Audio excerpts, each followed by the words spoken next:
دل میں رہنے دو، نہ جانے کس گلی میں زندگی کی شان ہو جائے۔ وہ قوم جو اپنے آپ کو بدلنا نہیں چاہتی، دنیا کی کوئی طاقت اسے بدل نہیں سکتی۔ تو میں عرض کر رہا تھا قرآن پاک نے دعوت دی ہے آپ کو، قرآن پاک کی دعوتی کتاب ہے، قرآن پاک از فل آف میسج، جہاں میں سمجھتا ہوں کوئی پڑھے لکھے نوجوان ہی موجود ہے۔ یو کین ٹیل می کہ دنیا کی کوئی ایسی کتاب نہیں ہے جو بظاہر راست انسان کو دعوت دیتی ہو، یا ایھا الناس کہہ کر، یا ایھا الانسان کہہ کر، افلا ینظرون کہہ کے آپ کی نظر کو، افلا تبصرون کہہ کے آپ کی بصر کو، افلا تعلمون کہہ کے آپ کے علم کو، اور افلا یعلمون کہہ کے آپ کے علم کو، افلا تعقلون کہہ کے آپ کی عقل کو۔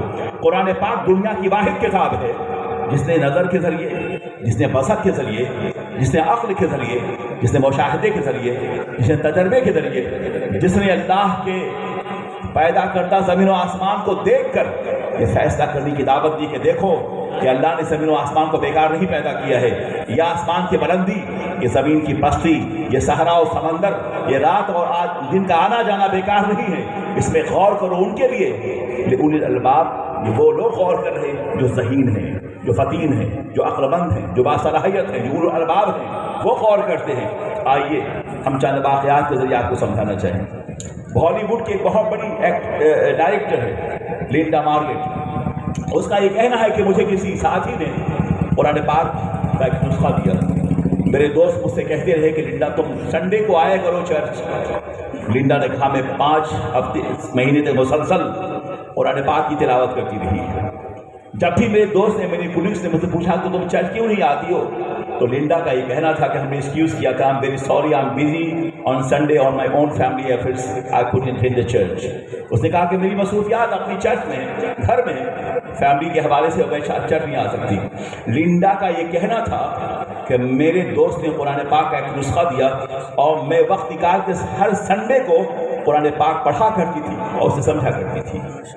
لنڈا نے کہا کہ 5 مہینے کے بعد میں جو سورہ رحمان کی تلاوت کر رہی تھی، اللہ کی اس مقدس آیات کریمہ کو پڑھ کر میرے اوپر ایک عجیب سی کیفیت طاری ہوئی۔ جب میں قرآن پاک میں الرحمن کی تلاوت کر رہی تھی، الرحمن علم القرآن خلق الانسان علمہ البیان الشمس والقمر بحسبان والنجم والشجر یسجدان والسماء رفعها ووضع الميزان الا تطغوا في الميزان واقيموا الوزن بالقسط ولا تخسروا الميزان والارض وضعها للانام فيها فاكهة والنخل ذات الاكمام والحب ذو العصف والريحان فبأي آلاء ربكما تكذبان۔ وہ کہتی جب میں سورہ رحمان پڑھ رہی تھی تو میرے اندر ایک عجیب سی کیفیت تھی۔ تلاوت کے وقت ایسا مجھے محسوس ہو رہا تھا جیسے یہ آیت کریمہ، یہ سورہ پاک ابھی اور اسی وقت سدرا کی بلندیوں سے قدم نازل مصطفیٰ پہ نازل ہو رہی ہے۔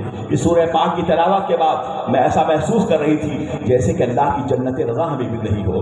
اس سورہ پاک کی تلاوت کے بعد ہمیں ایسا محسوس ہو رہا تھا کہ اللہ کی رحمتیں ہمیں دعوت دے رہی ہیں۔ اس سورہ رحمان کی تلاوت کے بعد ہمیں ایسا محسوس ہو رہا تھا کہ یہ زمین، یہ آسمان، یہ سورج، یہ چاند، یہ شرق، یہ غرب، یہ شمال و جنوب، یہ سب اللہ کی قدرت کے آگے سب خمیدہ ہیں۔ اس کے بعد کہتی کہ میں آگے جب پڑھتی ہوں تو لکھا ہوا تھا کہ رب المشرقین و رب المغربین، وہ خدا ہے جو مشرقین و مغربین کا رب ہے، یعنی کہ جہاں جہاں مشرق ہے اور جہاں جہاں مغرب ہے، جہاں سورج و طلوع غروب ہوتے ہیں وہاں اللہ کے احکامات کی حکمرانی ہے۔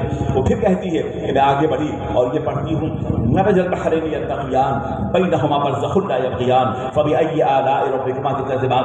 2 سمندر ایک ساتھ مل کے گزرتے ہیں، مرج البحرین، 2 سمندر ایک ساتھ مل کے گزرتے ہیں اور 2 سمندروں کے درمیان ایک باضابطہ طور پہ ایک فاصلہ موجود ہے۔ یہ دیکھنا ہو تو آپ کیپ ٹاؤن چلے جائیے یا اٹلانٹک اوشن، انڈین اوشن، دونوں جانب مل جاتے ہیں اور 2 سمندر ایک ساتھ چلنے کے باوجود ایک دوسرے کا پانی ایک دوسرے کے ساتھ مکس نہیں ہوتا۔ وہ کہتی جب میں یہاں پہنچی ہوں تو مجھے اللہ کی قدرت کا اندازہ ہوا ہے، وہ خدا کتنا قریب ہے، اور خدا قدیر و جبار کی قدرت کاملہ کا عالم یہ ہے کہ ہمارا کنٹرول ایک قطرے پہ نہیں ہے، مگر وہ خدا وہ ہے جس نے سمندر کو سمندر سے ملا دیا ہے، اس کے باوجود اس کے احکامات کی پہرے داری ہے، اس کی قدرت کی پہرے داری ہے، اس کی عظمت کی پہرے داری ہے۔ وہ خدا جو قہار ہے، وہ غفار ہے، وہ رزاق ہے، وہ رحمان ہے، وہ رحیم ہے۔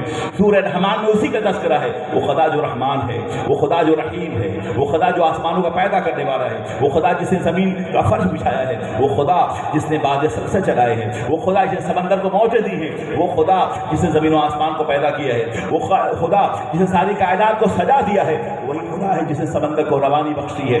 وہ کہتی ہے کہ بھئی جب یہاں پہنچی اللہ کی قدرت و مشیت کا یہ اندازہ ہوا, مجھ پہ ہیبت طاری ہوئی اور میں اسی وقت کلمہ شہادت پڑھ لیتی ہوں, اشہد ان لا الہ الا اللہ و اشہد ان محمد عبدہ و رسولہ. قرآن پاک کی تلاوت کے ساتھ ساتھ لندا نے کہا کہ میں مسلمان ہو گئی. اس کے بعد میں نے اپنے دوست سے کہا کہ اب میں تم سے ملاقات کرنا چاہتی ہوں. اس کے دوست نے کہا کیا بات ہے لندا, اب تو تم چرچ آؤ گی نا؟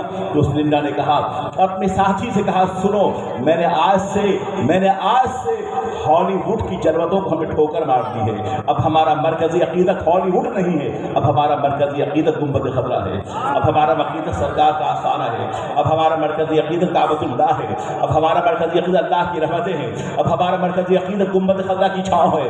ہم بازار مصطفیٰ میں اپنے آپ کو ہم نے بیچ دیا ہے. اب ہم سجدہ کریں گے, ہماری پیشانی اللہ کی بارگاہ میں جھک رہی ہوگی اور دل مصطفیٰ کی بارگاہ میں جھک رہا ہوگا. اس لیے اس یقین کے ساتھ لندا نے اپنے ساتھی سے کہا کہ you shouldn't call me Linda from today. آج کے بعد تم مجھے لنڈا کہہ کے مت بلانا. From today you should call me عائشہ. آج کے دن کے بعد اگر تمہیں بلانا ہو تو میرا نام عائشہ ہے, لنڈا نہیں. وہ کہتی ہے کہ آج کے دن کے بعد اگر مجھے بلانا ہو, آواز دینا ہو تو مجھے عائشہ کہنا, تو مجھے لنڈا مت بولنا. لنڈا اپنے ساتھی کے پاس گئی اور اس کے جا کے کہا ایک کام کرو, میرے چرچ نہ آنے کی وجہ یہ ہے میں مسلمان ہو گئی ہوں, لیکن اس کی وجہ یہ ہے ایک ایسی کتاب ہے جو کتاب پڑھنے کے بعد وہ کتاب دلوں کو دستک دیتی ہے, وہ کتاب ذہن و دماغ کی شاہراہوں پر روشنی پیدا کرتی ہے. وہ کتاب سراپا علم ہے, فل آف نالج ہے, طرز حیات ہے, آئلی زندگی ہے, نظم کرم ہے, وحی الہی ہے, راہ نجات ہے, راہ عمل ہے, بندگی کا شعور ہے, مکمل وہ ادب ہے, مکمل لٹریچر ہے. اس کے اندر نظم بھی ہے, ترتیب بھی ہے, اخلاق بھی ہے, فکر بھی ہے, شعور بھی ہے, احساس بھی ہے, پرسپشن بھی ہے, انقلاب بھی ہے, طاقت بھی ہے, ہیبت بھی ہے, شباب بھی ہے, فکر بھی ہے, مستقبل بھی ہے, حال بھی ہے, ماضی بھی ہے. زمین و آسمان کی ساری نعمتوں کو اس مقدس کتاب نے اپنے سینے میں سمو رکھا ہے.